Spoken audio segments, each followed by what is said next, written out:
And I remember my mom had everything organized, like she cooked one of the favorite foods and special meals. So the time has come, eh? You said yes, the time has come. Oh, I see who you were waiting for. Was that prophetic or something? And I will always memorize or have that fond memory in my mind when her mother just burst out laughing.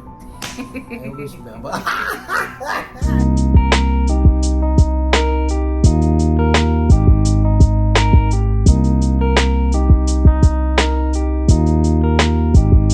Hi guys! Welcome back, part 4. Part 4. Are you ready?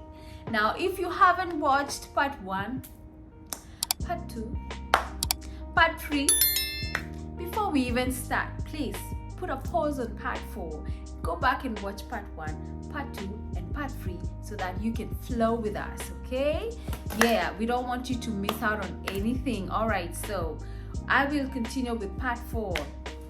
So I know I left you guys hanging in part 3. So at this point, Mr. Pratt came home, and I remember this was a very, very funny occurrence that happened. And I remember my mom had everything organized, like she cooked one of the favorite foods and special meals, and everything was so well set up and everything. But one thing she did that was so funny is that I know everybody here knows that our parents used to have those special cabinets where they'll put the special utensils for guests, right? So there were these particular special utensils for guests that my mom never touched. Even when guests come home, I never saw her pull them to use them. And I always ask her, Mommy, why are you not using these ones? Why are you always using all the other ones for guests, but you're never using these ones? And she said, never mind. You know what? When time comes for me to use them, I'm the owner of them. So I will use them when I want.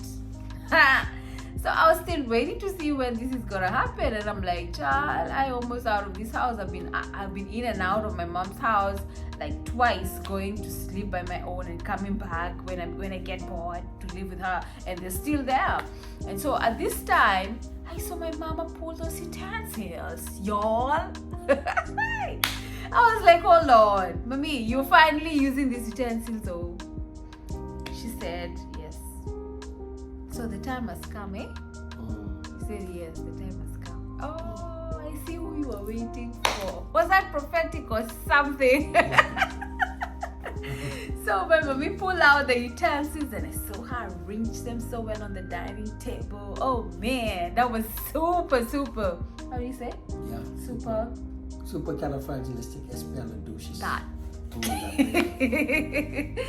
So after that, well, my husband came with his personal assistant, of course, and we served them and we enjoyed time together. Well, we actually, in my culture, we don't, how do I say, the in-laws are not supposed to sleep in the house, in like our house. But because he's coming from abroad and we had extra rooms in our house, so my mom just said, you know what, it's okay, because we want to have this time together just to talk and get to know him. The best way to know someone is if we live with them, so it's okay. So we hosted him for about 2 nights, and I remember they had extensive conversations with my parents, and of course, and I being there. And he interacted with everybody. I remember even my brother came and my sister-in-law just to meet him and get to know a bit of my nuclear family. And I remember at that point when they were having that conversation with my dad asked him, so you wanted to see us, so what is it about? He said, well, I just came to tell you all that I'm very, what did you say? You said for yourself. And I was interested in your daughter and interested in marrying her and making her my wife. And so I shared my vision for life and where I want to be in years to come. And I saw my wife be a part of that long-term vision.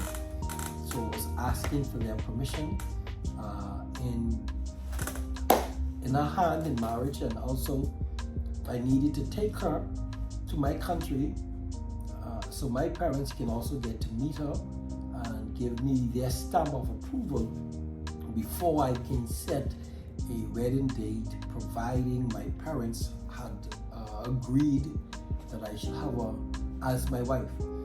And so we talked, and they agreed and accepted to give her give her to me as my wife. We talked about even dowry payment was a part of their culture. We talked about that, and we organized and came to an agreement what that would be, because I said to especially the father, I said, now I need you to tell me how many goats and cows I need to give you for her. And I will always memorize or have that fond memory in my mind when her mother just burst out laughing. I always remember. No, that's not how it was. Well, that's my rendering of it. When I said, let me know how many goats and cows I need to give you for her. Because, as a part of their culture, it's expected that you appreciate the parents, or you present a gift of appreciation. Right. It's not necessarily you purchasing her, but it is more of a gift of appreciation that you would present to the parents, and even sometimes the in-laws, aunts, uncles would benefit also from that gift of appreciation, but it's mainly for the parents. And so we came to what we would work out for that specific customary traditional appreciation. Right.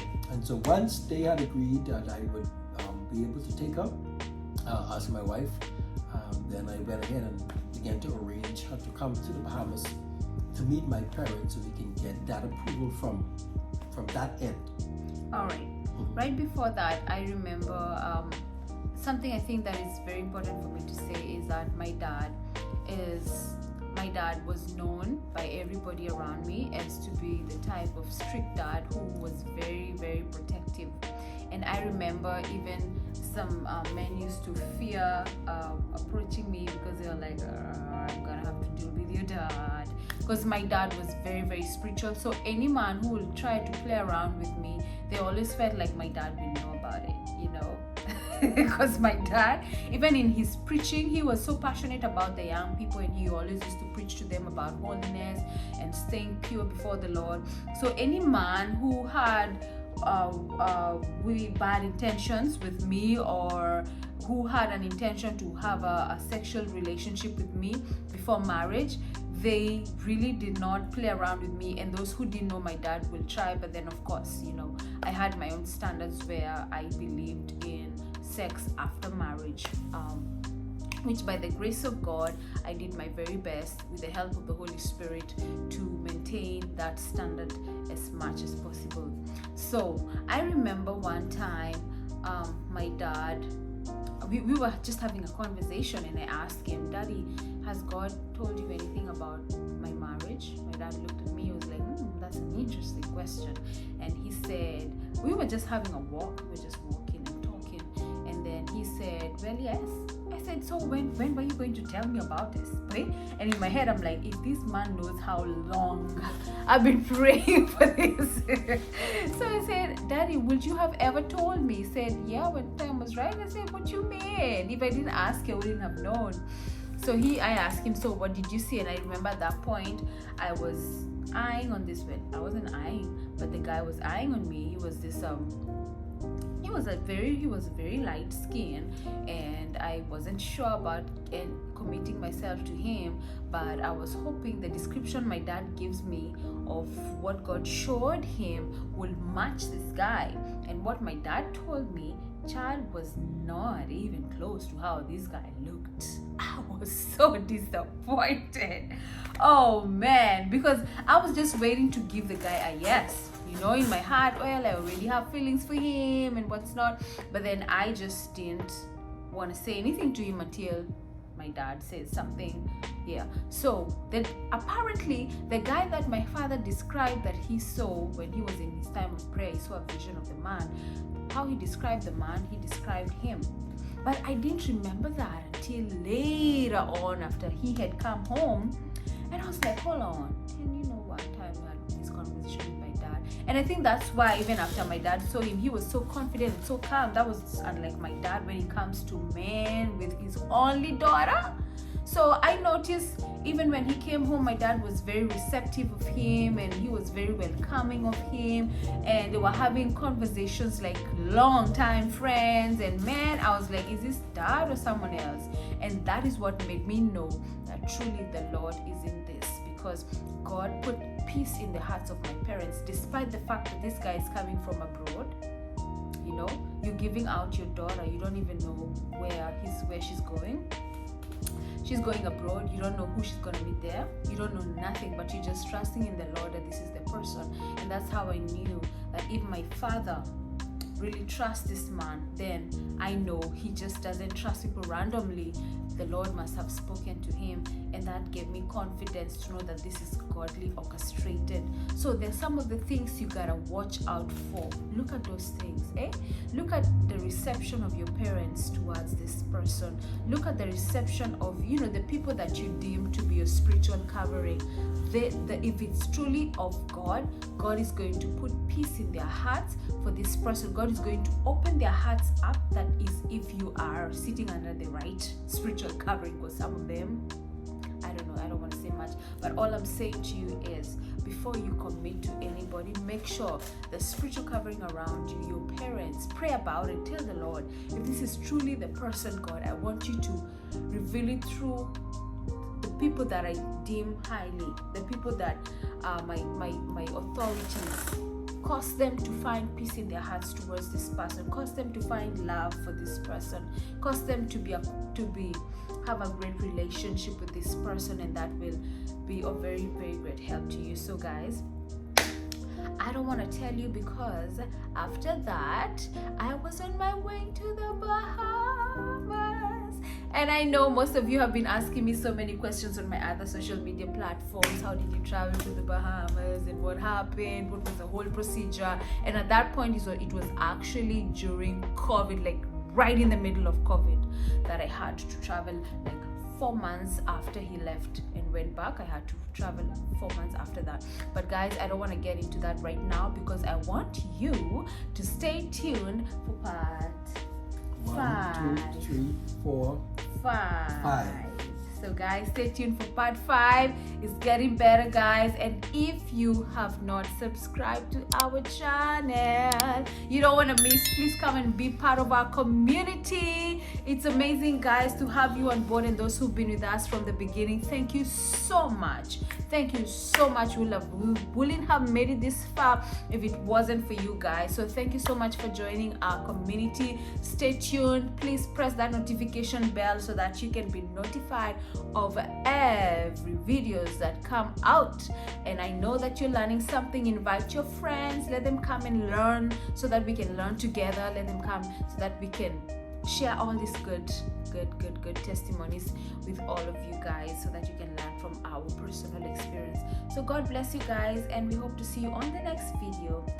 Not indeed.